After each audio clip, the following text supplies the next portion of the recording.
All right, tonight's topic for our show was college athletes, players or pimped. This was a fun show. I mean, me and Charles, we had our little disagreements I on. won. Anyways, we had our disagreements on whether or not college athletes are players or pimped.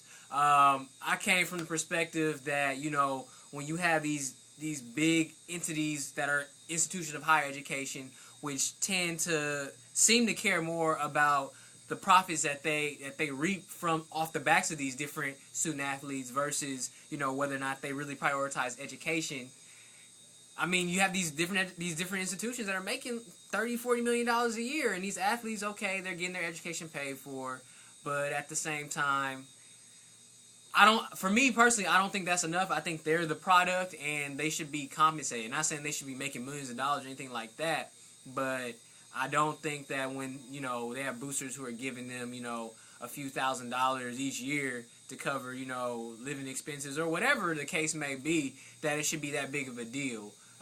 Although, as Charles pointed out, these student athletes should be held accountable for the contracts that they sign, which say that they won't violate the NCAA rules in terms of taking compensation when they shouldn't. So, I mean, I think what we both were getting at is that there should be accountability all the way around. The students should be held accountable, but also the institutions of higher learning as well.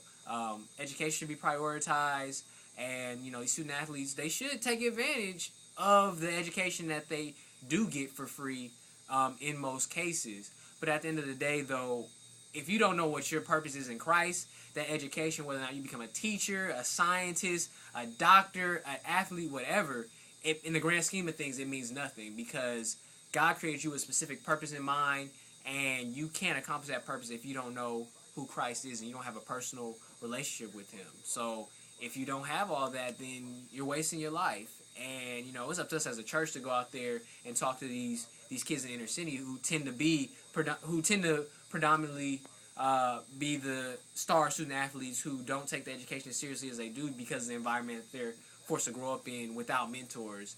And if we go out and do the things that we need to do, and instill in them integrity and instill in them the importance of education, I mean, I think we can turn this around. We appreciate all you guys for listening to the show. Like I said, once again, it was a fun show. Make sure you guys check out the fan page. Go to www.facebook.com/IAD:BeRichStyle. Go to the page, click like on the page. There's a lot of dope functionality on the page. You can tell us what topics you want us to do for future shows. You can keep up with current events, any events we're going to appear at that you guys might have fun showing up to. And check out the podcast on iTunes. It's free. We have up most of our old shows. And, I mean, we do it for you guys. We understand you guys can't always stay up super late with us on the West Coast to listen to the shows. But we want you guys to be able to take our shows wherever you go and listen to them at your convenience. Once again, we appreciate you guys. God bless. Peace.